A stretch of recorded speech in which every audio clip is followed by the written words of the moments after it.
factor promoting cohesion. In this class, we'll be dealing with those factors which are promoting cohesion, or we can say which are promoting rusting. ठीक है? So let us start from factors promoting rusting, है ना? तो हमने कल जो offline class हुई थी उसमें हम लोगों ने पढ़ा था कि रस्टिंग क्या होता है, कोरेजन क्या होता है, वो चीज़ हम पढ़ चुके थे। और उसके बाद हम लोग अब आज की क्लास में ये देखने जा रहे हैं कि कौन से फैक्टर्स हैं जिनसे रस्टिंग बढ़ती है या रस्टिंग जो है वो फास्ट होती है। What are those various factors जिनसे रस्टिंग तेज होती है।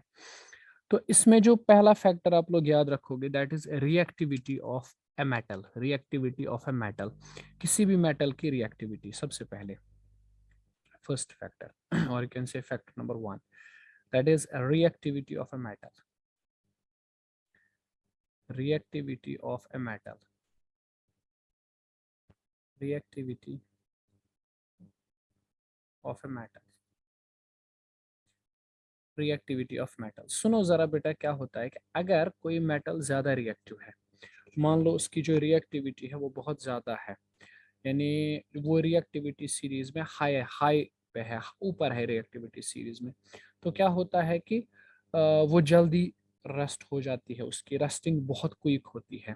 तो याद रखना है rate of rusting, rate of rusting या you can say rate of corrosion, rate of corrosion is directly proportional to reactivity of metal, is directly proportional to reactivity of metal, or you can say metals with high reactivity, वो metals जिनकी reactivity ज़्यादा है, with high reactivity, Jin metals की reactivity ज़्यादा है, get corroded easily, get corroded easily, मतलब उनकी जो corrosion है ना बहुत जल्दी होती है। ठीक है, फॉर एग्जांपल हमें पता है कि सोडियम है, पोटेशियम हो गया, ठीक है, मैग्नीशियम हो गया, ये हाईली रिएक्टिव एलिमेंट्स हैं, हाईली रिएक्टिव, इनकी रिएक्टिविटी बहुत ज़्यादा है।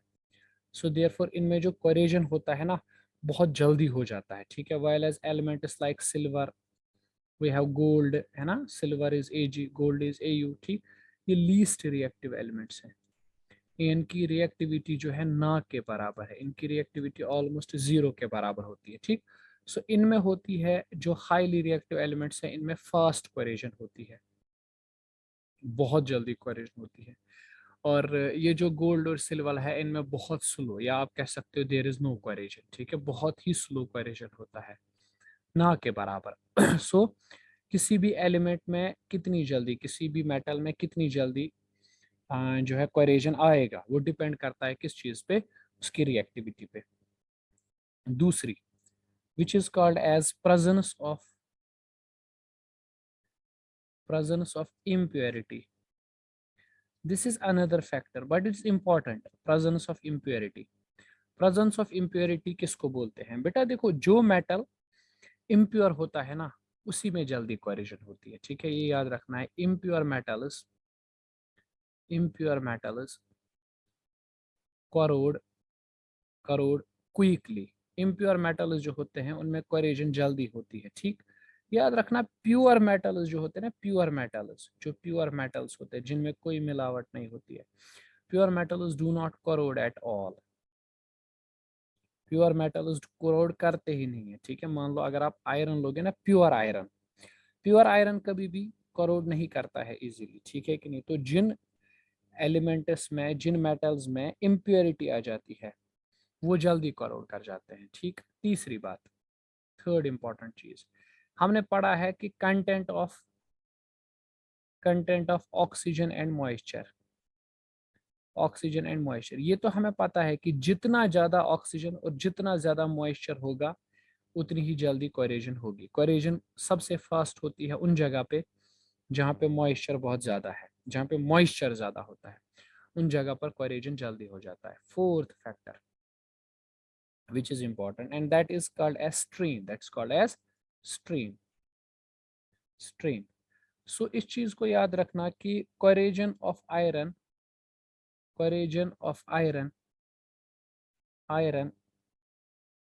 occurs fastly at dentists, मान लो अगर कोई मेटल है आपके पास, ये प्योर मेटल है मान लो आपके पास, और इस मेटल में ना, या इम्प्योर मेटल, इसमें ना खरोच लग गई किसी जगह पे, ठीक है, खरोच, कुछ मान लो जख्म जैसा लग गया थोड़ा सा, तो याद रखना वहां पे कोरिजन जल्दी होता है। जिस एलिमेंट में डेंटिस हो जाते हैं, बेंड हो जाता है, ठीक है, यानी जिस एलिमेंट में थोड़ी सी ये हो जाती है, बेंडिंग हो जाती है, और वहां पे जख्म लग जाता है, स्ट्रेन लग जाता है, ठीक, तो उन उन जगह पर कोरिजन बहुत जल्दी हो जाती है, ठीक है। तो डेंटिस हो या बेंडिस हो, डेंटिस होते हैं या बेंडिस होते हैं, ठीक है, उनमें कोरिजन जल्दी होता है, डेंटिस और बेंडिस पे। Fifth which is important, presence of electrolyte, presence of electrolyte. अगर कोई इलेक्ट्रोलाइट है, इलेक्ट्रोलाइट आप समझो किसको बोलते हैं, इलेक्ट्रोलाइट बोलते हैं ए कंडक्टिंग सॉल्यूशन, एक ऐसा सॉल्यूशन जिसमें इलेक्ट्रिसिटी पास होती है, एक ऐसा सॉल्यूशन जिसमें इलेक्ट्रिसिटी क्या होती है, आराम से पास होती है, उसको बोलते हैं इलेक्ट्रोलाइट।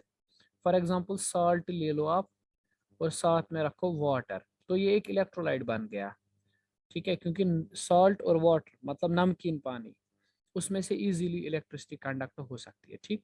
तो बेटा उन जगह पर ज्यादा कोरिजन होता है जिन जगह पर इस तरह के इलेक्ट्रोलाइट्स प्रेजेंट होते हैं। मान लो कि अगर आप आयरन को सैलीन वाटर में रखोगे, सैलीन वाटर का मतलब खारे पानी में रखोगे, नमक वाले पानी में रखोगे, समंदरी पानी में रखोगे, तो वहां पे ना कोरिजन जल्दी हो जाएगा, ठीक है, क्यों, क्योंकि वहां पे इलेक्ट्रोलाइट प्रेजेंट है, ठीक। तो याद रखना इस चीज को, corrosion of iron, corrosion of iron is enhanced by electrolyte, electrolyte corrosion को बढ़ाता है, ठीक है।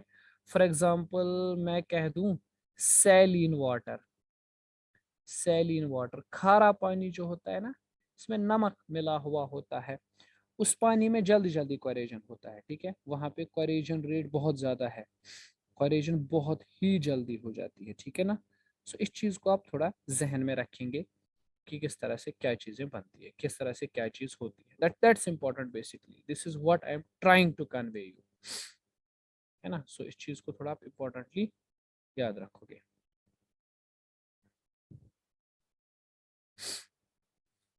ठीक है, ओके। तो ये हो गया वेरियस फैक्टर जिनसे जो कोरिजन को प्रमोट करते हैं, जिनसे कोरिजन जल्दी जल्दी होता है, और यू कैन से जिनसे कोरिजन फास्ट होता है, कोरिजन की रेट, कोरिजन की स्पीड बढ़ती है, ये वो फैक्टर्स है। आई होप आपको समझ आ गए ये सारे factors. Now let us move to another important topic, and that is methods to prevent corrosion. Methods to prevent corrosion. Corrosion से कैसे बचा जा सकता है। Now आपको पता है कि corrosion एक प्रॉब्लम है, प्रॉब्लम क्या, मैं तो कहूँगा बहुत बड़ी प्रॉब्लम है, क्योंकि इससे आप सोचो कि मेटल्स कितने खराब हो जाते हैं, बहुत ज़्यादा प्रॉब्लमेटिक सिचुएशन है ये। तो corrosion से कैसे बचा जा सकता है, देखो बेटा बहुत सारे मेथड्स हैं, बहुत सारे मेथड्स जिनको हम यूज करते हैं। सबसे पहला मेथड जो है दैट इज इलेक्ट्रोपलेटिंग। इलेक्ट्रोपलेटिंग एक मेथड है जिससे हम कोरिजन से बच सकते हैं। दूसरा है गैल्वेनाइजेशन, गैल्वेनाइजेशन। तीसरा मेथड है which is called as anodisation, anodisation. Fourth method is this is called as passivation, passivation. Fifth method is which is called as biofilm coating, biofilm coating, ये वैसे ठीक मेथड है, फेमस है। Sixth is which is anti corrosion, which is called as anti corrosion protective coating, protective coating, ये एक और method है। Similarly we have another method which is very famous and बहुत सारे लोग इसको यूज करते हैं, painting and greasing, greasing. Sixth, eighth method is which is use of corrosion inhibitor। इस मेथड में हम उन कंपाउंड्स का यूज करते हैं जो कोरेजन को स्लो डाउन करते हैं, जो कोरेजन की स्पीड को कम करते हैं। और लास्ट वाला है which is called as periodic cleaning, periodic cleaning of metal surfaces. यानी इस मेथड में ये मैं लास्ट वाला मेथड जो ना ये सिंपल है। इसमें क्या कहा जाता है कि भाई देखो इम्प्योर सरफेसेस पर ही ज्यादा कोरेजन होता है, तो आप क्या करो, क्वेरी सरफेसेस को बार बार क्वेरी ये करते रहो, प्योर करते रहो। ऐसा इस मेथड में कहा जाता है, लास्ट वाले मेथड में। बट हमें ना 10th क्लास में सारे के सारे मेथड्स नहीं पढ़ने हैं, हमें बस 10th क्लास में कुछ मेथड्स को पढ़ लेना है, ठीक। जैसे कि हम इसमें सबसे पहला मेथड पढ़ने वाले हैं दिस गैल्वेनाइजेशन। कोरेजन में सबसे पहला मेथड जो हम पढ़ने वाले हैं दैट इज गैल्वेनाइजेशन। सो कुछ एक दो पढ़ने वाले हैं जो आपके बोर्ड एग्जाम के लिए इंपॉर्टेंट है, let us do them. One is called as galvanisation. थोड़ा समझो गैल्वेनाइजेशन किसको बोला जाता है, गैल्वेनाइजेशन कौन सा मेथड है। हम क्या करते हैं, मान लो आपके पास आयरन का एक ऑब्जेक्ट है, दिस इज आयरन, ये आयरन का एक ऑब्जेक्ट है। आप क्या करते हो, इस आयरन ऑब्जेक्ट पर आपको पता है आयरन थोड़ा सा रिएक्टिव है, तो आप क्या करते हो, आयरन की सरफेस के ऊपर जिंक मेटल की एक लेयर डाल देते हैं। आयरन की सरफेस के ऊपर जिंक मेटल की एक छोटी सी लेयर चढ़ाते हैं हम ऊपर से, ऐसे करके, ठीक है। आयरन को लाया आपने, ठीक है, और उसके ऊपर एक छोटी सी जिंक सरफेस की आपने लेयर डाल दी, जिंक सरफेस की एक लेयर आपने इस पे चढ़ा दी। सो इसी मेथड को हम लोग बोलते हैं गैल्वेनाइजेशन। सो अगर मैं पूछूं व्हाट इज गैल्वेनाइजेशन, तो आप बोलोगे sir it is simply the process of depositing the process of depositing a thin layer of a thin layer of zinc metal, zinc metal की एक लेयर लेते हैं, zinc metal on iron object, zinc metal की एक छोटी सी layer बनाते हैं हम आयरन ऑब्जेक्ट के ऊपर, इसी को बोला जाता है गैल्वेनाइजेशन। आई होप आप समझ गए, इट्स कॉल्ड एज गैल्वेनाइजेशन, या जिसको हम लोग कश्मीरी में कहते हैं कशीर पे कलई कारी, ठीक है। हमारे पास कोई बर्तन होता है ना कॉपर का यूजुअली, हम उसमें क्या करते हैं, हम उसमें एक लेयर चढ़ा देते हैं जिंक के ऊपर से, वो गोल्डन ब्राउन ब्राउन कलर की लेयर होती है, तो ना येलो कलर टाइप की लेयर होती है, ये वही है, इसी को बोलते हैं गैल्वेनाइजेशन, ठीक है। मतलब हम करते क्या है, जो हमारे पास एक, मान लो आपको करना क्या है, आपको एक बीकर लाते हैं बड़ा सा, गैल्वेनाइजेशन के केस में मैं बोल रहा हूँ, है ना। एक बीकर लाते हैं बड़ा सा, और इस बीकर में क्या कर देते हैं, मोल्टन जिंक रख देते हैं, जिंक रखते हैं जो मेल्ट किया गया होता है, पूरा का पूरा मेल्ट होता है जिंक, उसको लाते हैं, और जो आयरन का ऑब्जेक्ट होता है ना उसको उठाकर पूरा का पूरा इस जिंक वाले कंटेनर में डुबोते हैं। ये आयरन का ऑब्जेक्ट है, इसको पूरा का पूरा इस जिंक वाले कंटेनर में डुबो देते हैं, तो उससे क्या होता है, उससे यहाँ पे इसके ऊपर एक लेयर बन जाती है ना, ठीक। ये सिंपल है, मतलब क्या है कि it is done by dipping it is done by dipping the object it is done by dipping the object in molten zinc, है ना। जिंक का एक कंटेनर तैयार किया, जिंक मोल्ट करके मेल्ट करके पिघला के उसमें डाल दिया, है ना, ठीक। तो उसके बाद आयरन ऑब्जेक्ट उसको उसी मोल्टन जिंक के अंदर आपने डाल दिया, तो उसके ऊपर एक लेयर चढ़ जाएगी, है ना, ठीक। तो वो क्या करेगा, वो कोरेजन आयरन फिर कोरेजन नहीं होगा, ठीक है कि नहीं, है ना, ठीक। तो एक ना इस पे किसी इसके पीछे कोई लॉजिक नहीं है, खास लॉजिक, मतलब उतना भी खतरनाक नहीं है। आयरन के ऊपर जब आप जिंक की कोटिंग लगा दोगे तो आयरन तो कोरोड नहीं होगा, अलबत्ता धीरे धीरे करके जिंक की लेयर खराब होती जाएगी, है ना, ठीक। फिर एक टाइम के बाद इस आयरन को आपको फिर से गैल्वेनाइज करना पड़ेगा, फिर से गैल्वेनाइजेशन करनी पड़ेगी इसकी, बस और कुछ नहीं होता है ना, दैट सिंपल। इसमें कोई खास मतलब इतना भी नहीं है कि सर अब क्या है ना, सिंपल है। Second method is which is called as painting. Galvanisation important है और आपके एग्जाम में 2 मार्क्स की डेफिनेशन के तौर पे आता है पेंटिंग। पेंटिंग भी इंपॉर्टेंट मेथड है। मतलब याद रखो, रस्टिंग से बचने का सबसे आसान तरीका क्या है? Rusting of iron can be easily prevented, can be easily prevented by coating the surface with paint, by coating the surface with paint, by coating the surface with paint. Paint की surface डाल देते हैं, है ना? मतलब करना क्या, कुछ खास नहीं है यार, आपको पेंट करना है ऑब्जेक्ट के ऊपर। उससे क्या होगा? This will break down, this will break the contact, this will break the contact between iron surface and between iron surface and ear। जो ईयर है और आयरन की जो सरफेस है, उन दोनों का कांटेक्ट टूट जाएगा।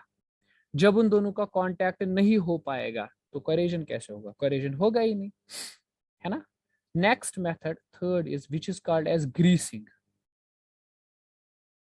या जिसको बोलते हैं हम लोग ऑयलिंग। ये भी बहुत फेमस है, गाड़ियों में इसी का यूज किया जाता है, ठीक है? तो मतलब क्या होता है कि इन दिस मेथड ग्रीस को अप्लाई किया जाता है सरफेस के ऊपर। In this method grease is applied, grease is applied, grease is applied to the surface of iron, to the surface of iron। Iron की सरफेस के ऊपर ग्रीस रखा जाता है, ठीक है, ताकि उससे बचा जा सके इस आयरन से, इस कोरेजन से, ठीक है? ये हो गया दूसरा, तीसरा method. Fourth method is which is called as alloying. ये भी वैसे बहुत सारे लोग इसको भी यूज करते हैं, एलॉइंग। एलॉइंग क्या है? आपको पता है एक चीज कि मेटल्स में कोरेजन होता है, लेकिन नॉन मेटल्स में कोरेजन नहीं होता है। नॉन मेटल्स में कोरेजन पॉसिबल ही नहीं है। तो हम क्या करते हैं, जब हम मेलो एलॉय ना मेटल्स तैयार करते हैं ना, तो हम बनाते हैं मेटल को। मान लो आपको आयरन चाहिए, मेटल्स के साथ साथ आप एक छोटा सा नॉन मेटल भी डाल देते हो। यानी इस मेथड में हम मेटल और नॉन मेटल को मिक्स कर देते हैं। मान लो आपको आयरन है बना, आपको आयरन चाहिए, आपने आयरन को पिघला दिया, मोल्ट कर दिया, पूरा का पूरा पिघला के ना उसमें नॉन मेटल डाल दिया थोड़ा सा। अब सोचो जरा क्या होगा? उसमें कोरेजन इजीली होगी ही नहीं, क्योंकि अब वो मिक्सचर बन गया है ना।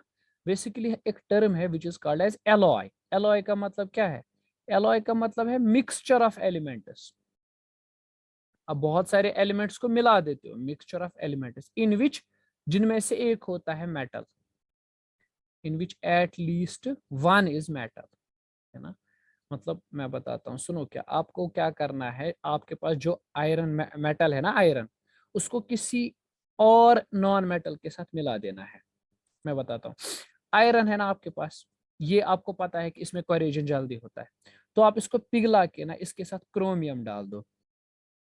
इसको पिघलाओ, साथ में क्रोमियम और निकल डाल दो, दोनों के दोनों, बस। और क्या चाहिए? अब ये कोरोड नहीं होने वाला, ठीक है कि नहीं, है ना? ठीक। इसी को बेटा हम कॉमन लैंग्वेज में, इसी को हम अपनी लैंग्वेज में स्टील कहते हैं, स्टील, स्टील, ठीक है? जैसे एक स्टील आता है जिसको बोलते हैं stainless steel, stainless steel, it doesn't crore. Stainless steel कभी भी करोड नहीं होता है, it doesn't crore at all. Stainless steel को कभी करोजन नहीं होता है, कभी भी नहीं, इट्स नॉट पॉसिबल, ठीक है? इसी तरह से टिन पायलेटिंग है। टिन पायलेटिंग में क्या करते हैं हम? किसी मेटल के ऊपर टिन की कोटिंग लगा देते हैं, ठीक है? There are so many methods, I am saying there are lot of methods, we can apply lot of things ना, बहुत सारे मेथड्स हैं हमारे पास। तो लेकिन हमें ना इस क्लास में बस इन्हीं मेटल्स को पढ़ना है, ज्यादा नहीं पढ़ना हम लोग को। So will not be going in detail in this now, ठीक है? I guess this is crystal clear now कि कैसे करते हैं हम लोग। Okay, I am saying you various methods. These are the methods of this preventing the corrosion. ठीक है? Let us revise and let us say कि किस तरह से हम लोग इन methods को use करते हैं।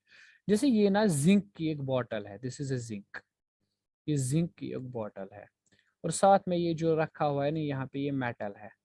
अब हमें पता है कि अगर हम इस मेटल को ऐसे ही छोड़ देंगे तो इसमें कोरेजन हो जाएगी।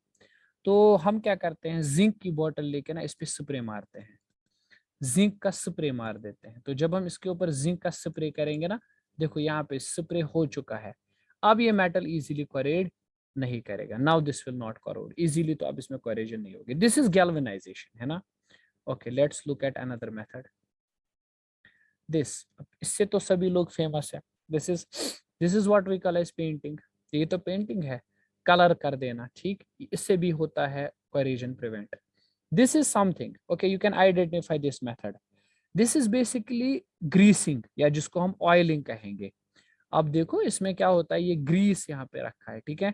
यही ग्रीस अप्लाई किया जाता है इस पूरे मेटल ऑब्जेक्ट के ऊपर, ठीक। फिर ये इजीली करोड नहीं होता है। मैंने कहा ये ज्यादातर गाड़ियों में जो होते हैं उनमें यूज किया जाता है ये।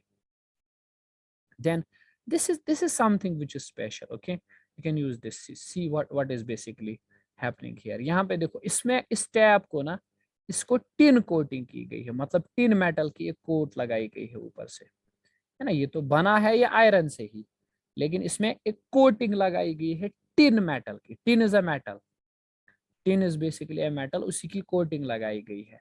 और टिन भी इजीली करोड नहीं होता है, ठीक है। जैसे किचन स्टोव में होता है ऊपर से ये, और लिखा भी होता है, कभी कभी तो ये स्टील का बना हुआ होता है। अगर आपने ध्यान दिया होगा, इस पे लिखा होता है स्टेनलेस स्टील, है ना। देखो व्हील का जो रिम है ये स्टील का बना होता है, कार का जो ग्रिल है वो स्टील का कभी कभी बनाया जाता है, ठीक। सिमिलरली आप कुछ और मेथड्स भी देखोगे वेर एवर वो यूज, जैसे कि ये यूटेंसिल है, ये भी कभी कभी स्टेनलेस स्टील से बनाया जाता है। और देयर में भी अदर मेथड्स जिनमें हम अदर जगह जिनमें हम यूज करते होंगे इन सब चीजों को, ठीक है। I hope now it is getting clear to you, ठीक, राइट। सो लेट अस,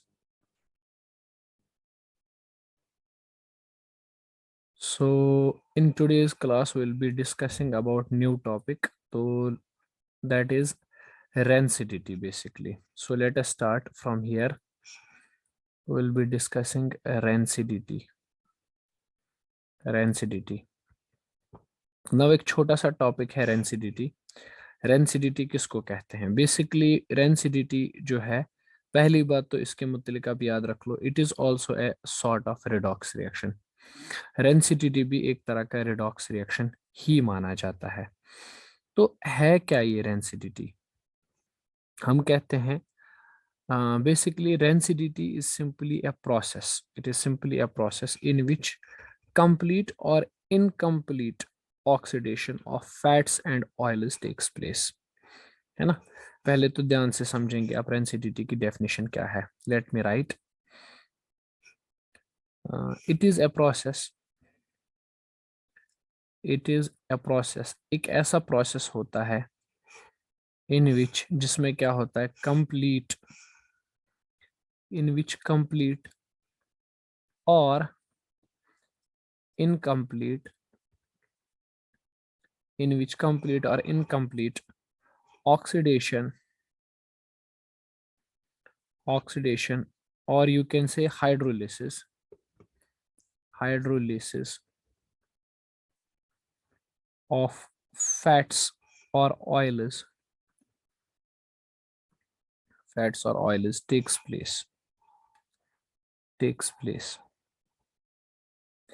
तो बेसिकली होता क्या है, मान लो आपके पास कोई फूड, आपके पास कोई फूड है, suppose there is some food, और उस फूड में क्या होते हैं, उस फूड में फैट्स होते हैं और उस फूड में कुछ ऑयल्स होते हैं।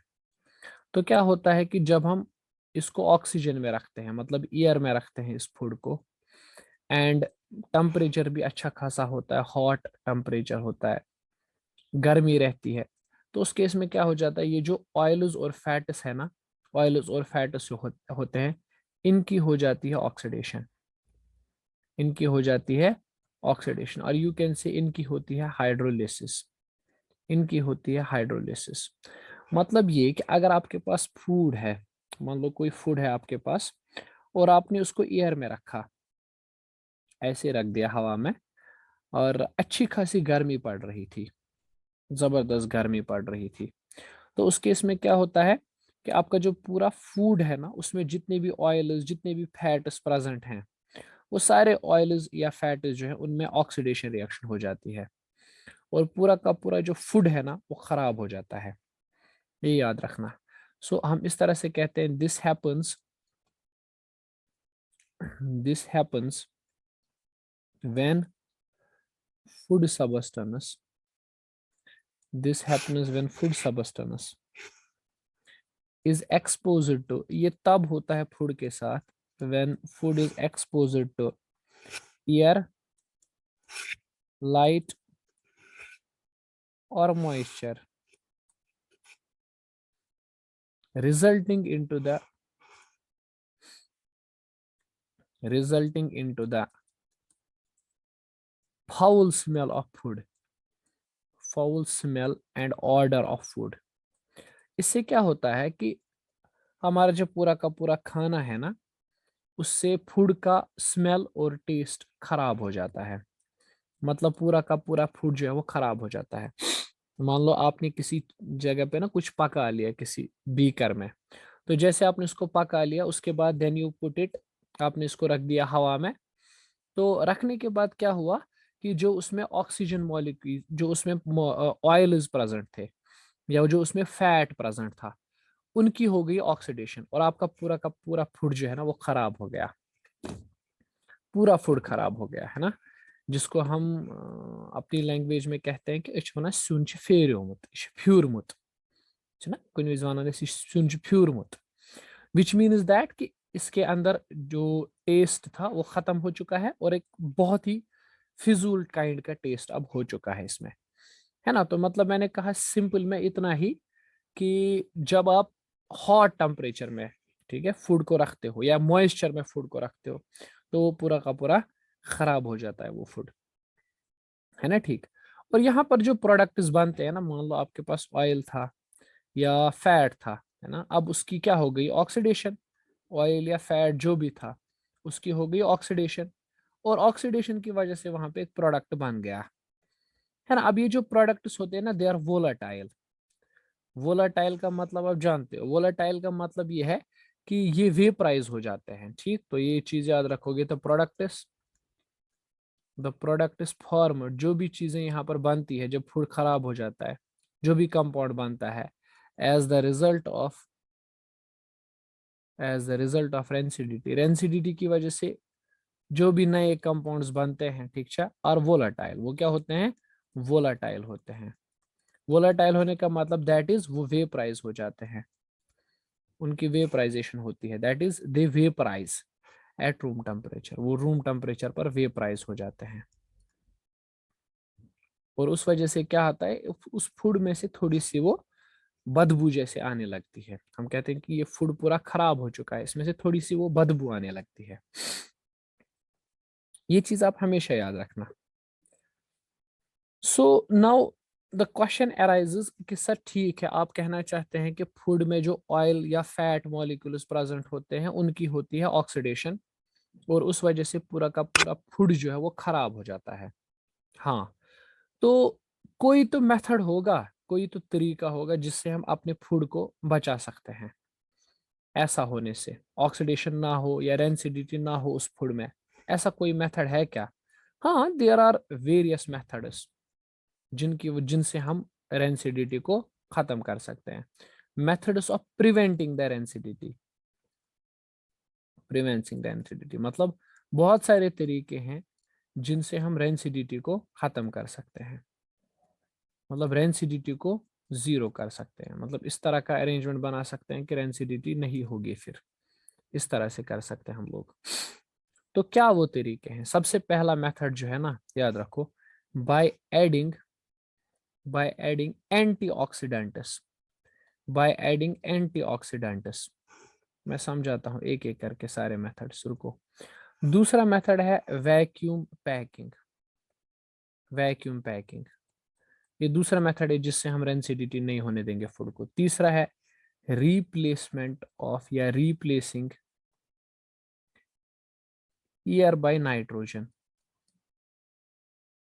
फूड के आसपास जो ईयर है उसको हटा लो और वहां पे नाइट्रोजन आप लगा सकते हो, ठीक है। And fourth important method is refrigeration, refrigeration method, refrigeration method, ये भी एक इंपॉर्टेंट मेथड माना जाता है। इससे भी होता है फूड को हम प्रिवेंट कर सकते हैं रस्टिंग से, रस्टिंग होने से बचा सकते हैं, ना रस्टिंग सॉरी नहीं, रेंसिडिटी होने से बचा सकते हैं, सॉरी सॉरी। चलो एक एक करके मैं ये सारे मेथड्स एक्सप्लेन करता हूँ। सबसे पहला मेथड क्या बताया मैंने, बाय एडिंग एंटीऑक्सीडेंट्स, एंटीऑक्सीडेंट्स, ठीक है। सबसे पहला मेथड है, आप फूड के अंदर क्या कर सकते हो, एंटीऑक्सीडेंट्स ऐड कर सकते हो। एंटीऑक्सीडेंट्स मतलब बहुत सारे स्पेशल टाइप के कंपाउंड्स आते हैं जो ऑक्सीडेशन के प्रोसेस को स्लो डाउन करते हैं, है ना। मतलब ऑक्सीडेशन उनसे धीरे से धीरे धीरे होती है। मतलब अगर किसी जगह पे ऑक्सीडेशन हो रही है और आपने वहां पे एंटीऑक्सीडेंट ऐड कर दिया तो ऑक्सीडेशन अब बहुत ही स्लो हो जाएगी वहां पे, ठीक। तो ऐसे कंपाउंड्स का इस्तेमाल करके आप फूड को खराब होने से बचा सकते हो, ठीक। तो जितनी भी फूड इंडस्ट्रीज हमारे पास है, so in food industry a number of special substances, बहुत सारी स्पेशल सब्सटेंसेस होती हैं, स्पेशल सब्सटेंसेस आर यूज्ड, जिनको हम इस्तेमाल करते हैं बिफोर पैकिंग, पैकिंग से पहले,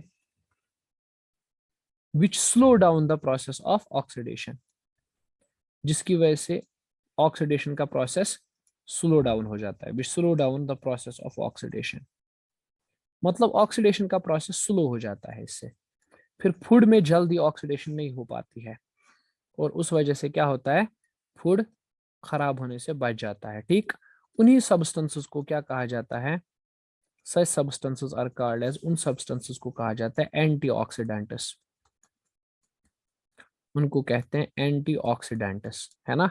तो बहुत सारी सब्सटेंसेस ऐसी होती हैं जिनको फूड में डाला जाता है ताकि वहां पे क्या हो, वहां पे रेंसिडिटी ना हो, ठीक है। Next method is vacuum packing. ये बहुत फेमस है, आपने सुना होगा, देखा भी होगा। जब आप चिप्स का कोई पैकेट लेके आते हैं ना, तो उसपे हवा भरी होती है अंदर से, फिर आप सोचते हो कि ये हवा कहाँ से भरी है, क्यों भरी हुई है। तो क्या होता है कि in number of compounds, in number of food items air tight packing, air tight packing is done in containers, है ना। कंटेनर्स में एयर टाइट पैकिंग होती है, मतलब बहुत सारी चीजें ना, फूड वगैरह जो होता है उसको एक पैकेट में भरा जाता है, ठीक। The container is filled with, और उस कंटेनर को क्या किया जाता है, the container is filled with, और उस पूरे कंटेनर को फिलअप किया जाता है विद नाइट्रोजन गैस, उस पूरे कंटेनर में नाइट्रोजन गैस भरी जाती है, ठीक है। मतलब मान लो आपके पास एक फूड पैकेट है, इस फूड में से आप पैकेट में से आपने सारा एयर बाहर निकाल दिया, सारा का सारा एयर, देन आपने इसमें नाइट्रोजन भर दिया इसकी जगह पे, ठीक। तो अब इसमें नाइट्रोजन है और साथ में फूड है, तो क्या होगा, देखो ऑक्सीडेशन किससे होती है, ऑक्सीजन से ना। अब आपने ऑक्सीजन बाहर निकाल के उसमें नाइट्रोजन भर दिया, ठीक। तो आपका फूड अब खराब नहीं होने वाला, ठीक है ना। जैसे कि आप लेके आते हैं चिप्स के पैकेट्स, तो उनमें क्या होता है, एयर नहीं होती है वो अंदर, वो हवा नहीं होता है, वो नाइट्रोजन होता है, क्योंकि नाइट्रोजन ऑक्सीडेशन नहीं कर सकता, देयरफॉर हम नाइट्रोजन का इस्तेमाल करते हैं, ठीक है ना। ये बड़ा इंपॉर्टेंट मेथड है। तीसरा इंपॉर्टेंट मेथड है, बेसिकली क्या होता है ना, इसको वैक्यूम पैकिंग नहीं हम लोग बोलते हैं, इसको हम लोग बोलते हैं nitrogen packing, we call this as nitrogen packing, इसको याद रखना, we call this as nitrogen packing. एक और तरह की पैकिंग होती है जिसको बोलते हैं vacuum packing, sorry sorry nitrogen packing उसको बोलते हैं जिसमें नाइट्रोजन भरते हैं। वैक्यूम पैकिंग में क्या करते हैं, जब किसी कंटेनर में फूड को डालते हैं ना, तो उसमें से पूरा हवा बाहर निकाल लेते हैं, मतलब अंदर कुछ नहीं छोड़ते हैं, खाली खाली रखते हैं। मान लो आपके पास एक डब्बा है, आपने इसमें से जितनी एयर थी ना वो बाहर निकाल ली, अब इसके अंदर क्या बचा, वैक्यूम, खाली सी जगह है, वैक्यूम। इसी वैक्यूम के अंदर फूड को रखा जाता है, ठीक है। तो क्या करते हैं, food is packed in the container, food को कंटेनर में पैक किया जाता है, and air is removed air is sucked out from it, इसमें से एयर को निकाला जाता है बाहर, सारा का सारा एयर निकाला जाता है बाहर, टू फॉर्म द वैक्यूम, ताकि अंदर वैक्यूम बन जाए, ताकि अंदर कुछ ना हो, ना नाइट्रोजन रहे ना ऑक्सीजन रहे, कुछ अंदर ना रहे, खाली हो पैकेट। ठीक है, खाली फूड रहे उसके अंदर, फूड ही रखा जाता है उसके अंदर। इससे सोचो, जब अंदर ऑक्सीजन है ही नहीं प्रेजेंट, तो क्या होगा, इससे ना कोई ऑक्सीडेशन नहीं हो जाएगी, है ना। ठीक, इस चीज को याद रखना है। Refrigeration, next method is refrigeration. ये तो हम सब लोग करते हैं, हमें पता है कि जहां टेम्परेचर ज्यादा होता है वहां ऑक्सीडेशन जल्दी होती है ना। तो हम क्या करते हैं, हम अपने फूड को रेफ्रिजरेटर, फ्रिज के अंदर रख देते हैं, उस वजह से क्या होता है, ऑक्सीडेशन नहीं हो पाती है उसकी। तो याद रखना, due to low temperature oxidation is slow down,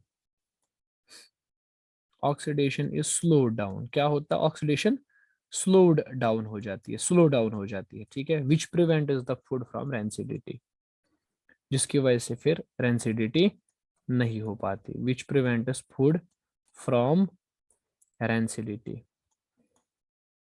फिर फूड के अंदर रेंसिडिटी नहीं हो पाती है ना। फूड में रेंसिडिटी नहीं होती है जब हम क्या करते हैं, उसमें उसमें हम लोग लो टेम्परेचर रख देते हैं, बहुत कम टेम्परेचर करते हैं। तो I hope these methods are crystal clear. ना, दो तरह की रिएक्शंस ना हमने छोड़ दी थी, अभी नहीं पड़ी थी वो रिएक्शंस। एक है उसमें प्रिसिपिटेशन रिएक्शन, और दूसरी है न्यूट्रलाइजेशन। न्यूट्रलाइजेशन तो खैर आप आगे एसिड बेसिस में भी पढ़ोगे, बट प्रिसिपिटेशन रिएक्शन में आपको थोड़ा बता दूं। प्रिसिपिटेशन रिएक्शन किसको बोलते हैं, सबसे पहले जहन में रखो प्रिसिपिटेशन का मतलब क्या होता है। हम लोग बोलते हैं a precipitation reaction, it is a reaction, पहले डेफिनेशन लिखते हैं, इट इज ए रिएक्शन, एक ऐसी रिएक्शन होती है इन विच, जिसमें क्या होता है, एन इनसॉल्युबल सॉल्ट, कोई एक सॉल्ट बनता है, लेकिन वो सॉल्ट क्या होता है, इनसॉल्युबल, वो पानी में डिसॉल्व नहीं हो पाता, इनसॉल्युबल सॉल्ट इज फॉर्मड। एक ऐसी रिएक्शन जिसमें इनसॉल्युबल सॉल्ट बनता है, एक ऐसा सॉल्ट जो पानी में या सॉल्यूशन के अंदर डिसॉल्व नहीं हो पाता है ना। तो उसको बोलते हैं हम लोग प्रेसिपिटेशन रिएक्शन, एक ऐसी रिएक्शन जिसमें कोई सॉल्ट बनता है, लेकिन वो जो सॉल्ट होता है वो सॉल्यूशन में डिसॉल्व नहीं हो पाता है वहां पे।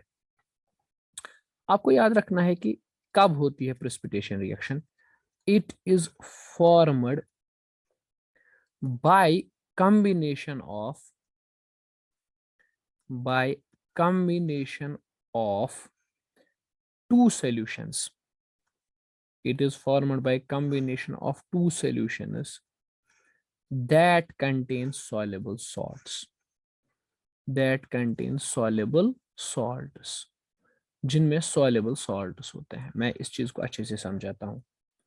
soluble salts मतलब देखो, मान लो आपके पास एक कंपाउंड है AgNO3, this is called as silver nitrate. Silver nitrate ये एक सॉल्युबल साल्ट है, अच्छे से डिसॉल्व होता है।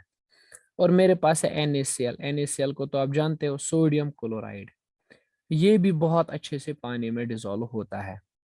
लेकिन जब हम इन दोनों को मिलाते हैं ना, तो हमें मिलता है AgCl।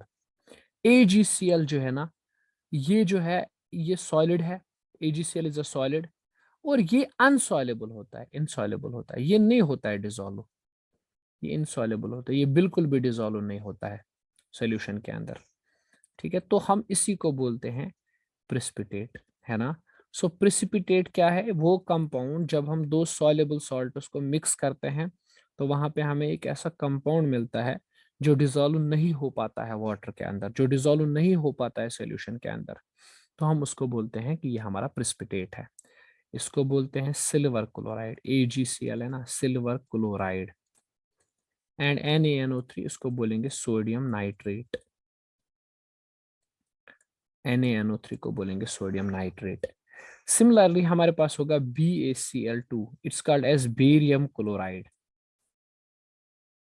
ये खास साल्ट है, it's called as barium chloride, ये भी डिसॉल्वेबल सॉल्युबल है। ठीक, इसके साथ हमने डाल दिया Na2SO4, Na2SO4 बेसिकली है sodium sulphate, sodium, Na is sodium and SO4 is sulphate, sodium sulphate. जब हमने दोनों को मिक्स किया ना तो हमें मिल जाता है BaSO4, बेरियम सल्फेट। तो जो बेरियम सल्फेट होता है ना, बेरियम सल्फेट भी क्या होता है, प्रिसिपिटेट होता है। प्रिसिपिटेट को डाउन एरो से लिखते हैं, ऐसे प्रिसिपिटेट होता है, इट्स अ प्रिसिपिटेट। मतलब ये भी डिसॉल्व नहीं हो पाता सॉल्यूशन के अंदर। प्लस NaCl, ठीक। तो आपको ये चीज याद रखनी है, मतलब जब हम दो सॉल्युबल सॉल्यूशंस को मिक्स करते हैं, सॉल्युबल साल्ट्स को मिक्स करते हैं, तो हमें वहां पे एक इनसॉल्युबल साल्ट मिलता है। अब ऐसा हमेशा नहीं होता है, किसी किसी जगह पे होता है। तो प्रिसिपिटेशन रिएक्शन दो ही टाइम्स में हो सकती है। प्रिसिपिटेशन रिएक्शन दो ही चांसेस में हो सकती है, when two solutions are mixed, जब हम दो सॉल्यूशंस को मिक्स करेंगे, यानी दो लिक्विड्स को हम आपस में मिक्स करेंगे, तो वहां पे चांसेस है कि वहां पे एक प्रिसिपिटेट बन सकता है, मतलब एक इनसॉल्युबल सॉल्ट बन सकता है, there are chances. Second thing is, जब हम एक गैस को मिक्स करेंगे, गैस इज मिक्सड विद, या gas is passed over liquid, यानी जब हम किसी गैस को किसी लिक्विड में पास करेंगे तो वहां पे प्रेसिपिटेट बन सकता है ना। आई गेस आप समझ गए। मतलब अगर आपके पास एक सॉल्यूशन होगा और आप इसके ऊपर दूसरा सॉल्यूशन इसमें डाल दोगे, तो पॉसिबिलिटी है कि प्रेसिपिटेट बन सकता है।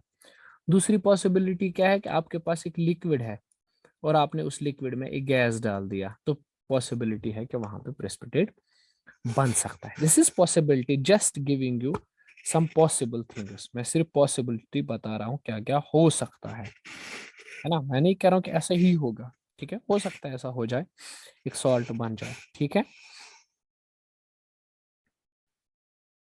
I hope it's crystal clear, कोई खास बात नहीं है इसमें। अब ये हो गया प्रेसिपिटेशन रिएक्शन का मसला। प्रेसिपिटेशन रिएक्शन हम किसको बोलेंगे। एक और तरह की रिएक्शन है, लेट मी कंक्लूड। एक और तरह की रिएक्शन है जिसको हम लोग बोलते हैं neutralisation reaction. Neutralisation reaction.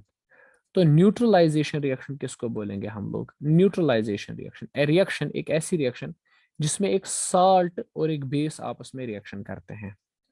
A reaction in विच, एक ऐसी रिएक्शन जिसमें क्या होता है, एन एसिड मतलब एक एसिड एंड बेस, एक एसिड और एक बेस क्या करते हैं, रिएक्ट विद ईच अदर, एक दूसरे के साथ मिलते हैं। रिएक्ट विद ईच अदर, एक दूसरे के साथ मिल जाते हैं, टू फॉर्म, ताकि वहां पर बन सके, to form, to form salt and water. तो एक ऐसी रिएक्शन जिसमें क्या होता है कि एसिड और बेस आपस में मिलते हैं। So we have an acid and a base, दोनों मिलते हैं और वहां पर बनता है साल्ट और साथ में वाटर। इसी को हम लोग बोलते हैं न्यूट्रलाइजेशन रिएक्शन। जैसे मैं एसिड की एग्जांपल दूं, HCl, HCl को क्या बोलेंगे, हाइड्रोक्लोरिक एसिड। बेस मान लो आपके पास है सोडियम हाइड्रोक्साइड, NaOH, इसको बोलते हैं, Na हो गया सोडियम, OH का मतलब है हाइड्रोक्साइड, तो इसको बोलेंगे सोडियम हाइड्रोक्साइड। दोनों चीजें मिल गई आपस में और यहाँ पे बनता है NaCl। NaCl तो आप जानते हो, सोडियम क्लोराइड, सोडियम क्लोराइड, और साथ में बहुत सारा पानी बन जाता है, वाटर बन जाता है। तो ये एक न्यूट्रलाइजेशन रिएक्शन हुई।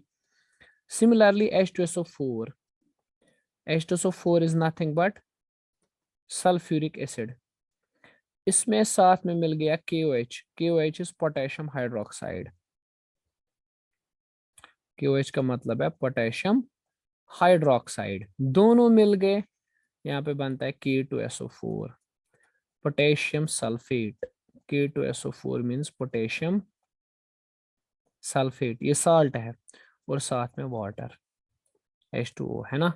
तो there are so many examples, but ये मैं कुछ एग्जाम्पल्स आपके सामने दे रहा हूँ, ठीक है। एक और एग्जाम्पल है HCOOH, it's called as methanoic acid, methanoic acid, एक है।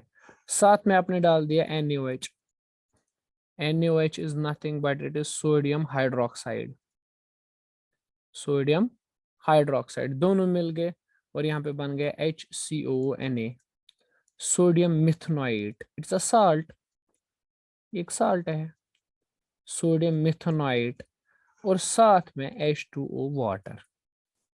सो आप कह सकते हो ऐसा कि एक नॉर्मल न्यूट्रलाइजेशन रिएक्शन एक ऐसी रिएक्शन होती है जिसमें एक एसिड और एक बेस आपस में कंबाइन हो जाते हैं और वहां पे एक साल्ट बन जाता है, तो इसको बोलते हैं neutralisation reaction. So this is going to be our last lecture in this first unit of class 10th chemistry. So let us start. Basically in this lecture we'll be dealing with balancing of chemical reactions. So let us start. First, balancing of chemical reactions.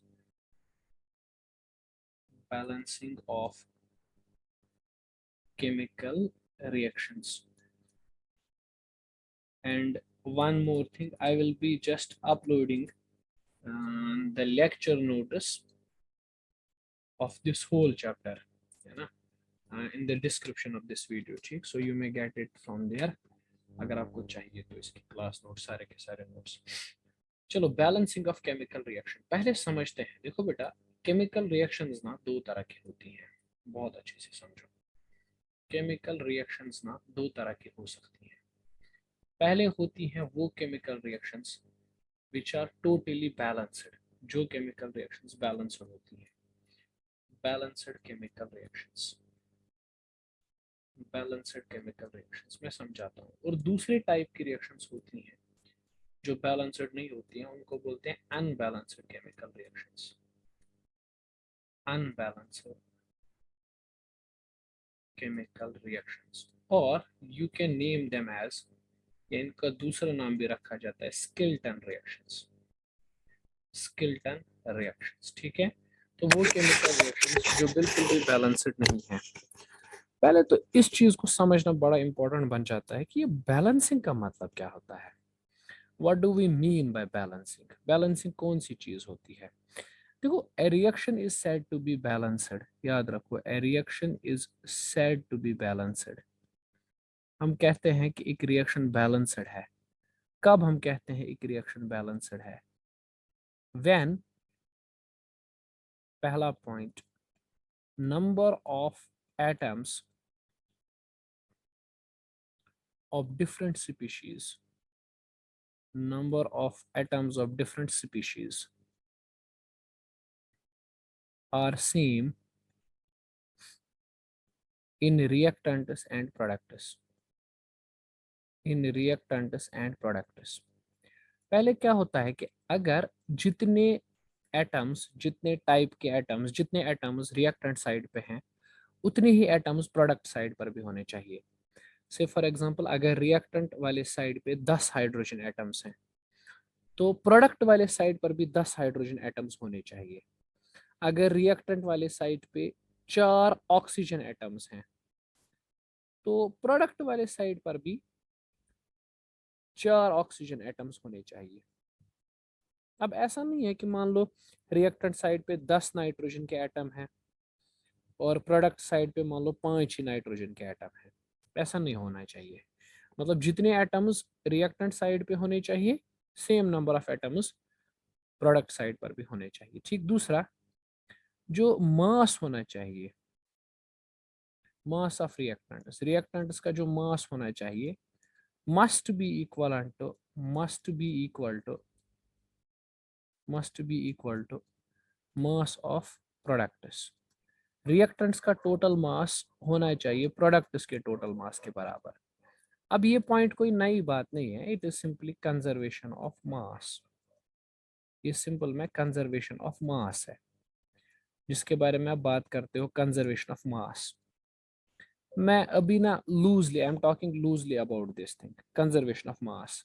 Basically असल में conservation of mass energy होता है, but हम लोग उतना detail में नहीं जाएंगे।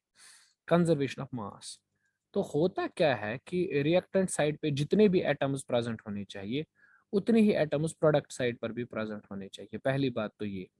दूसरी बात ये कि जितना भी मास रिएक्टेंट्स का होना चाहिए वो मास प्रोडक्ट्स का भी होना चाहिए। Mass of reactants must be equal to mass of products, है ना। अब अनबैलेंस्ड केमिकल रिएक्शन किसको कहेंगे? अनबैलेंस्ड केमिकल रिएक्शन उस रिएक्शन को कहेंगे जिसमें ये दोनों ही चीजें नहीं होती हैं, ठीक है ना। मतलब इसमें क्या होता है, सबसे पहले number of atoms of different species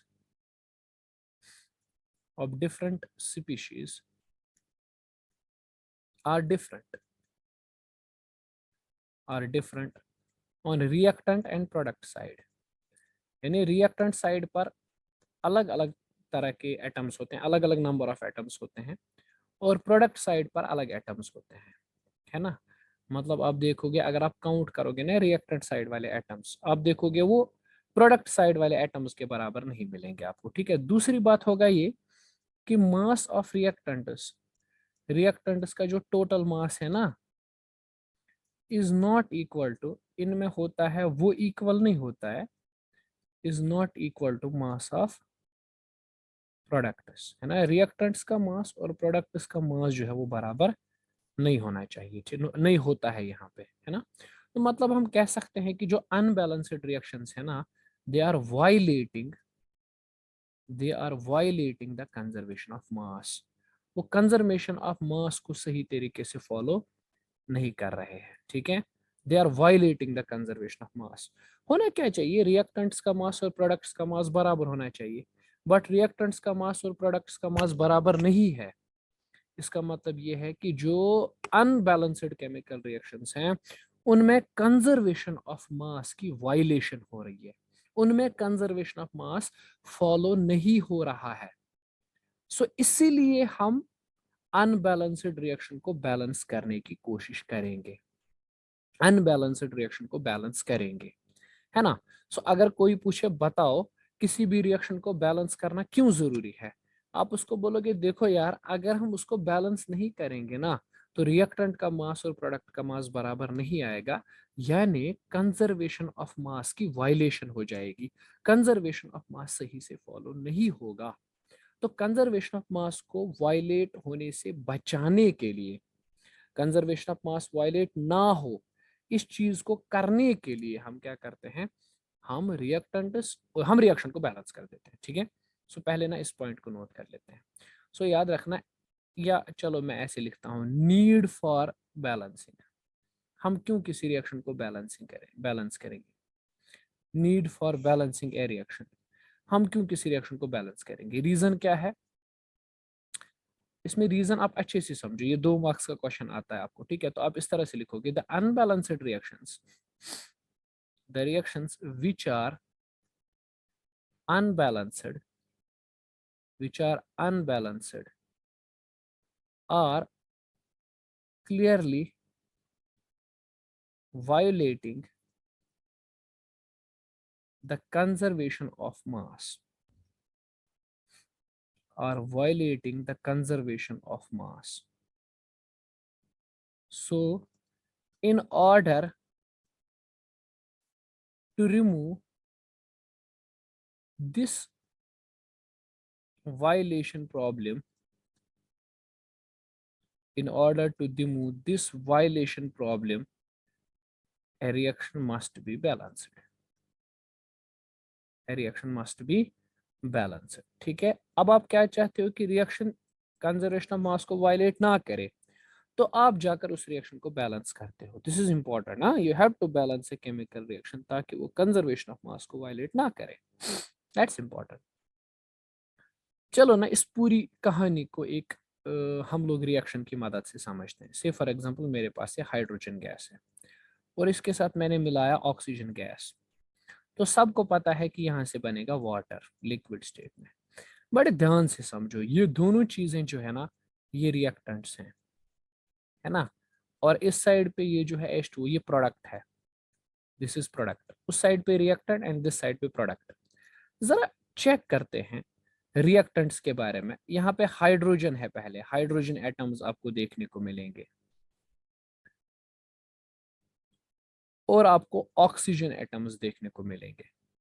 जरा चेक करते हैं रिएक्टेंट साइड पे कितने हाइड्रोजन के एटम्स हैं, काउंट कर लो, और प्रोडक्ट साइड पे कितने हैं काउंट कर लो।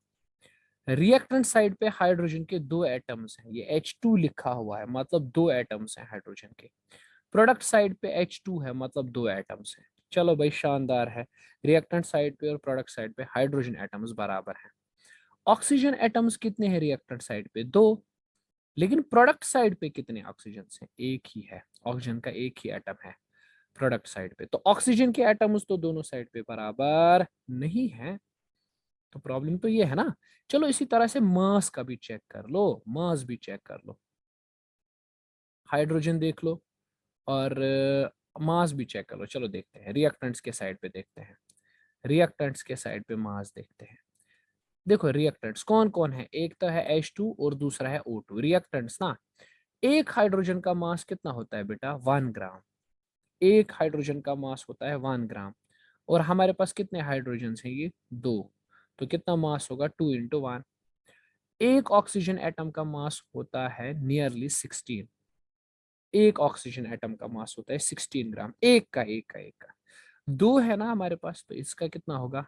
2 × 16। जब हम प्लस करके देखेंगे तो इट विल बी 2 + 16 × 2 दैट्स 32। तो टोटल मास है 34 ग्राम। सो हम यहाँ पे देखेंगे कि मास ऑफ रिएक्टेंट्स, रिएक्टेंट्स का जो मास है वो हमें मिल रहा है 34 ग्राम, है ना। रिएक्टेंट्स का मास हमें क्या मिल रहा है? 32 ग्राम। 34 ग्राम। ठीक है। अब प्रोडक्ट्स का मास देखते हैं, प्रोडक्ट्स का मास चेक करते हैं। प्रोडक्ट साइड पे क्या है? H2O, मतलब हाइड्रोजन के दो एटम्स।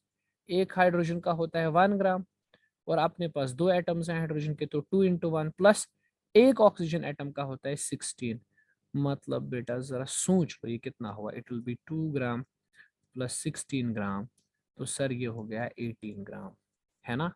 बराबर है क्या? ना ना ना ना, बराबर नहीं है। तो mass of reactants is not equal to mass of products. Reactants और प्रोडक्ट्स का मास बराबर नहीं है, बल्कि क्या हुआ है यहाँ पे? रिएक्टेंट्स का मास ज्यादा है प्रोडक्ट्स के मास से, और यही है कंजर्वेशन ऑफ मास की वायलेशन। यहाँ पे कंजर्वेशन ऑफ मास वायलेट हो रहा है, कंजर्वेशन ऑफ मास सही नहीं बैठ रहा है। अब जरूरत है कि इस रिएक्शन को बैलेंस किया जाए, अब जरूरत है कि इस केमिकल रिएक्शन को बैलेंसिंग की। चलो सो अब हमें ये तो पता चल गया कि बैलेंस करना जरूरी है, balancing is important. So now let us try to just see how to balance a chemical reaction. तो लिखते हैं steps to balance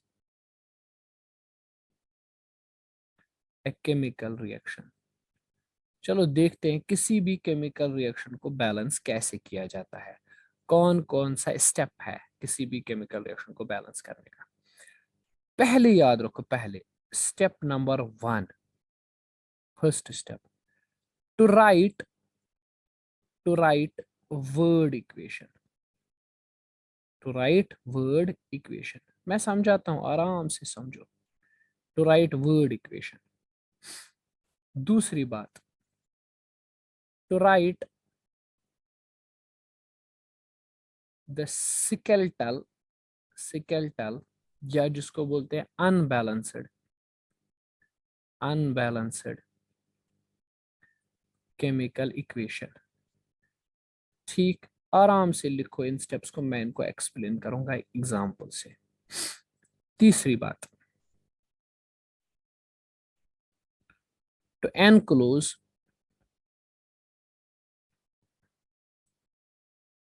the formula of different compounds या मॉलिक्यूल्स जो भी होंगे compounds in box. Let us understand ना, रुको रुको बस अभी लिखते रहो। Fourth, to list number of atoms of different elements on reactant and product side। बस अभी लिखो, 2 मिनट मैं समझाता हूँ। Reactant and product side. Fifth, to select biggest formula to start balancing. To start balancing. Sixth, try to balance different atoms by putting coefficients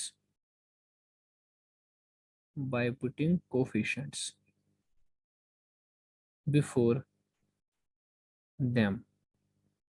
Seventh, check the correctness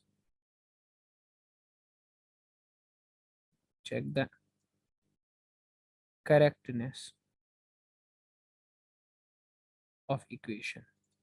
बेटा ये 7 steps हैं जो रिएक्शन को balance करने में help करेंगे, ठीक है। अब मुझे पूरा पता है कि इनको ऐसे मतलब इमेजिन करना थोड़ा मुश्किल है। मैं समझाता हूँ कैसे हम बैलेंस करेंगे इनको, अच्छे से समझो। सपोज हम यही रिएक्शन लेते हैं जो हमने अभी ली थी H2 + O2 वाली। ये सबसे सिंपल है। सबसे पहले क्या करना है, स्टेप नंबर ये, एक सेकंड। सबसे पहले आपको क्या करना है, अनबैलेंस्ड केमिकल रिएक्शन लिख लो। सबसे पहले हमारे पास गिवन रिएक्शन थी H2 in gas state plus O2 in gas state gives out to be H2O। ये हमारे पास रिएक्शन थी जिसे हमें बैलेंस करना था। ये पहले समझो, बाद में लिखोगे, समझो। दूसरा क्या है कि जितने भी कंपाउंड्स आपके पास हैं उन सबको एक बॉक्स में रखो। मान लो पहला कंपाउंड क्या है आपके पास, H2, इसको एक बॉक्स में रख दो। दूसरा क्या है, O2, इसको आप बॉक्स में रखो। तीसरा क्या है, H2O, इसको भी ना एक बॉक्स में रखो, ऐसे करके पहले बॉक्स में रख दो ऐसे, बस हो गया दूसरा। तीसरा तीसरा यह है कि जरा चेक करो किसके कितने एटम्स हैं। चेक करो जरा किसके कितने एटम्स हैं, नोट करो दिमाग में। हाइड्रोजन के 2 एटम्स हैं, ऑक्सीजन के 2 हैं, इस साइड पे हाइड्रोजन के 2 हैं और ऑक्सीजन का एक ही है। हो गया, चेक किया। हमने चेक किया कि हाइड्रोजन के 2 एटम्स हैं, ऑक्सीजन के 2 एटम्स हैं रिएक्टेंट साइड पे, और प्रोडक्ट साइड पे हाइड्रोजन के 2 एटम्स हैं और ऑक्सीजन का एक ही एटम है। चलो सर, हमने चेक भी किया। फिर सबसे ज्यादा, to select the biggest formula का मतलब यह है कि जो जिसमें ना सबसे ज्यादा डिफरेंस आ रहा है। हाइड्रोजन तो दोनों साइड से सेम है, 2O2। ऑक्सीजन दोनों साइड से डिफरेंट है, यहां से 2 है, वहां से 1 है। अब देखो क्या करना है, रिएक्शन कैसे, ऐसे H2 प्लस यहां से ऐसे O2, ये बॉक्स में है, गिव्स H2O, ऐसे। सोचो जरा, हिट एंड ट्रायल। क्या, हिट एंड ट्रायल, समझो, hit and trial, this is a common term जो यूज होती है, hit and trial. Hit and trial, hit का मतलब होता है कि लिखो पहले कोफिशिएंट एंड देन ट्राई, सही है या गलत है। देखो हाइड्रोजन के कितने एटम्स हैं, 2, यहां से भी कितने हैं, 2, ये बराबर है। ऑक्सीजन के कितने हैं, 2, और यहां से कितना है, 1। अगर मैं इस पूरे बॉक्स के सामने 2 लिख दूंगा, अरे भाई देखो, अगर मैं इस पूरे बॉक्स के सामने क्या लिखूंगा, 2, ये हिट मतलब मैंने लिखा कोफिशिएंट। मैं बॉक्स के बाहर ही कुछ चीज लिख सकता हूँ, नंबर लिख सकता हूँ, बॉक्स के अंदर नहीं। 2 लिख दिया मैंने। तो जरा सोचो ऑक्सीजन के कितने एटम्स आ गए अब, 2, 2 × O, 2 × O आ गए, 2 बराबर। हाइड्रोजन के कितने आ गए, 2 × दिस स्मॉल 2, 2 × 2 = 4। तो हाइड्रोजन के एटम्स कितने आ गए, 4। इस साइड पे हाइड्रोजन के कितने थे, 2 थे ना, मतलब ऑक्सीजन तो बराबर आ गया है ना। जरा देखो ऑक्सीजन बराबर आया या नहीं, है ना। इस साइड पे 2, 2 ऑक्सीजन, इस साइड पे भी 2, O2। लेकिन इस साइड पे हाइड्रोजन अब कितने हो गए, 2 × 2 हो गया ना, 4। और इस साइड पे कितने हैं, 2 ही है ना। तो एक काम करो, क्या मैं इस बॉक्स के सामने 2 लिख दूं, जरा आप चेक करो। 2 × 2 हो गए 4 hydrogen atoms, okay sir. Oxygen के कितने, 2, प्रोडक्ट साइड पे कितने, हाइड्रोजन के 2 × 2 4 और ऑक्सीजन के 2 × 2। समझ आया? ये हो गया हमारा रिएक्शन नंबर 1 बैलेंस। ठीक है, तो ये जो आप सामने डालते हो ना, कोफिशिएंट्स, ये numbers, these are called as stoichiometric coefficients. इनको बोलते हैं स्टेशोमेट्रिक कोफिशिएंट्स। टेंशन मत लो, एक ही एग्जांपल से नहीं आएगा समझ। These are called as stoichiometric coefficients. Right, चलो एक और एग्जांपल लेते हैं जिससे थोड़ा मैं आपको और समझा सकूं। एक और लेते हैं, एक और।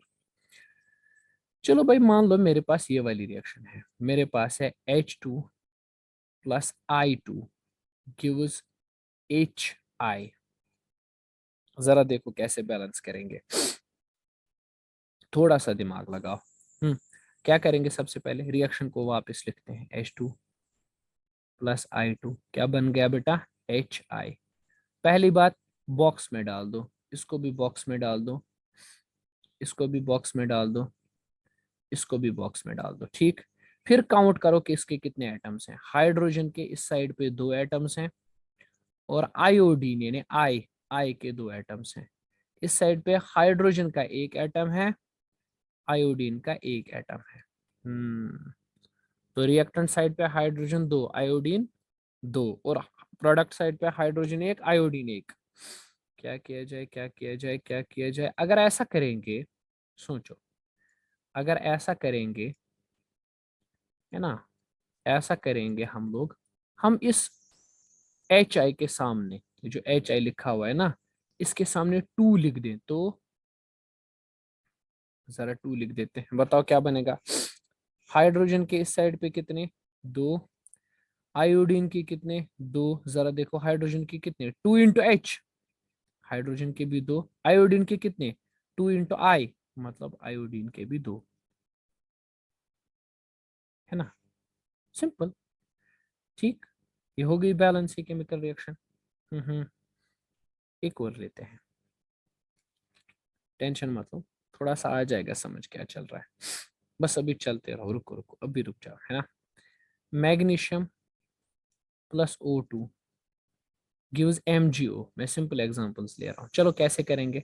सबसे पहले ना इसको ब्रैकेट डब्बे में डालो, इसको भी डब्बे में डाल दो, इसको भी डब्बे में डाल दो, और इस वाले को भी डब्बे में डाल दो। डाल दिया। अब काउंट करो, मैग्नीशियम के कितने एटम्स हैं इस साइड पे। यू से सर मैग्नीशियम का ना 1 ही एटम है। सेकंड, यू से सर मैग्नीशियम का ना मैग्नीशियम का ना 1 ही एटम है। ऑक्सीजन के कितने एटम्स हैं, 2। इस साइड पे मैग्नीशियम के कितने हैं, 1। ऑक्सीजन के कितने हैं, 1। अरे यार, तो कम किसके एटम्स पड़ रहे हैं, कम पड़ रहे हैं ऑक्सीजन वाले एटम्स, है ना। इस साइड पे 2 हैं और इस साइड पे कितने हैं, 1 ही है। तो एक काम करो, कैसे करेंगे, शाबाश। तो हम लोग ना एक काम करते हैं, ये Mg इसको डब्बे में डाला, ये O2 इसको भी डब्बे में डाला, ये MgO इसको भी डब्बे में डाला। तो क्या करेंगे भाई साहब, एक काम करेंगे, इसके सामने 2 लिख देंगे। तो जरा काउंट कर दो अब, मैग्नीशियम के कितने एटम्स आ गए इस साइड पे, 2 आ गए। ऑक्सीजन के कितने आ गए, 2। इस साइड पे ऑक्सीजन 2 है, चलो ऑक्सीजन तो बैलेंस हो गया, लेकिन मैग्नीशियम तो इस साइड पे 1 ही है ना। तो क्या करेंगे, मैग्नीशियम के सामने 2 लिख देंगे। देखो 2Mg + O2 gives 2 times MgO। जरा सोचो, आ गए ना मैग्नीशियम के 2, ऑक्सीजन के भी 2, यहाँ से मैग्नीशियम के 2, ऑक्सीजन के भी 2। हेलन, तो हो गई बैलेंस है केमिकल रिएक्शन। ठीक है, ओके, एक और लेते हैं जिसको बैलेंस करेंगे। एक और लेते हैं, third one, fourth one basically, है ना। अब जो भी है बैलेंस करते हैं। चलो काम करो, थोड़ा सा मैं लेवल बढ़ा रहा हूँ। N2 + H2 gives out to B NH3। जरा देखो कैसे बैलेंस करेंगे इसको। पहले तो इनको बॉक्सेस में रखते हैं, तो इसको रखा हमने बॉक्स में, इसको भी हमने बॉक्स में रख दिया, इसको भी हमने बॉक्स में रख दिया। नाइट्रोजन के दो, हाइड्रोजन के दो और NH3 है ना। नाइट्रोजन के कितने एटम्स हैं? दो एटम्स हैं। ठीक है सर, मान गए दो एटम्स हैं। ऑक्सीजन के कितने एटम्स हैं इस वाले साइड पे? हाइड्रोजन के कितने एटम्स हैं बेटा? दो हैं। नाइट्रोजन के कितने एटम्स हैं इस साइड पे? एक ही है। और हाइड्रोजन के कितने हैं? तीन है। तो कैसे बैलेंस किया जाए, है ना? बस सोचो, हिट एंड ट्रायल, सोचो सोचो सोचो। नाइट्रोजन के इस साइड पे दो हैं, हाइड्रोजन के दो हैं। चलो नाइट्रोजन को पहले बैलेंस करते हैं, पहले नाइट्रोजन की बात करते हैं। नाइट्रोजन के कितने हैं? यूल से सर नाइट्रोजन के ना दो हैं। ठीक, नाइट्रोजन के दो हैं।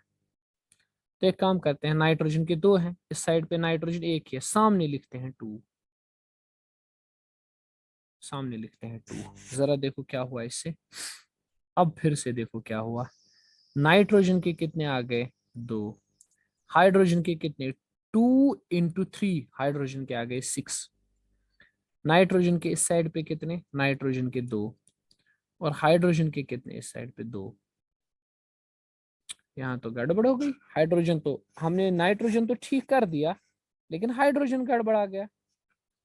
अरे कोई मसला नहीं, हाइड्रोजन गड़बड़ हो गया तो क्या हुआ, फिर से बैलेंस करते हैं नाइट्रोजन। अब चलो हाइड्रोजन को बैलेंस करते हैं। नाइट्रोजन हो गया ना बैलेंस। 2 × NH3, नाइट्रोजन हो गया बैलेंस। हाइड्रोजन कितने इस साइड पे? 6 और इस साइड पे 2। तो क्या किया जाए, क्या किया जाए, यहाँ पे 3 लिख देते हैं। 3 × 2 हो गया ना 6। हाइड्रोजन देखो कितने? 6 आ गए। नाइट्रोजन देखो कितने? 2 आ गए। इस साइड पे देखो नाइट्रोजन कितने? 2। हाइड्रोजन कितने? 2 × 3 6 आ गए ना बराबर दोनों साइड से। सो ये हो गई रिएक्शन बैलेंस। थोड़ा सा ध्यान दोगे ना तो समझ आ जाएगी चीजें क्या है। थोड़ा सा आप फोकस करो इस पे। थोड़ा सा फोकस।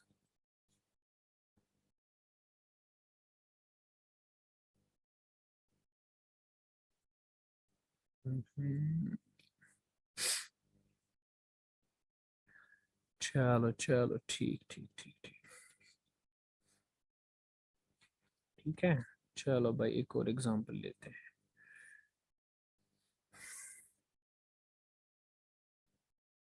चलो ये रिएक्शन लेते हैं। CuO + H2 gives out to be Cu + H2O। देखो पहले क्या करते हैं, पहले देखते हैं कॉपर के कितने एटम्स हैं? एक है इस साइड पे। ऑक्सीजन कितने हैं? एक। हाइड्रोजन कितने हैं? दो। इस साइड पे कॉपर का एक ही है। गुड। हाइड्रोजन के कितने हैं? हाइड्रोजन के दो हैं। और ऑक्सीजन का कितना है? एक ही है। अरे वाह, कॉपर भी बराबर है, हाइड्रोजन भी बराबर है, ऑक्सीजन भी बराबर है। तो टेंशन मत लो, ये रिएक्शन ऑलरेडी बैलेंस्ड है। इसको इसको बैलेंस करने की कोशिश मत करना, नहीं होगी, क्योंकि ये ऑलरेडी बैलेंस्ड है। इसको बैलेंस करने बैठोगे तो दिमाग चकरा जाएगा, लेकिन ये बैलेंस नहीं होगी क्योंकि ये बैलेंस्ड है ना। C + H2 CH4 बन जाएगा। कार्बन कितने? एक। हाइड्रोजन कितने? दो। इस साइड पे कार्बन कितने? एक। हाइड्रोजन कितने? चार। तो कैसे बैलेंस किया जाए? ये 1 है, ये 4 है।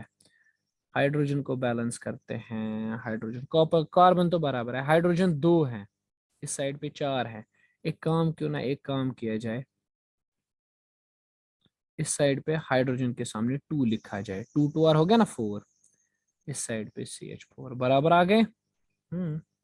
कार्बन एक, इस साइड पे भी कार्बन एक। हाइड्रोजन इस साइड पे 2 2 4। इस साइड पे भी hydrogen 4। Balance, done done done done done done, the reaction is balanced, है ना। तो इसी तरह से रिएक्शन को बैलेंस करेंगे, बट अभी हम इतनी रिएक्शंस को करते हैं, then we will move to other reactions also, है ना।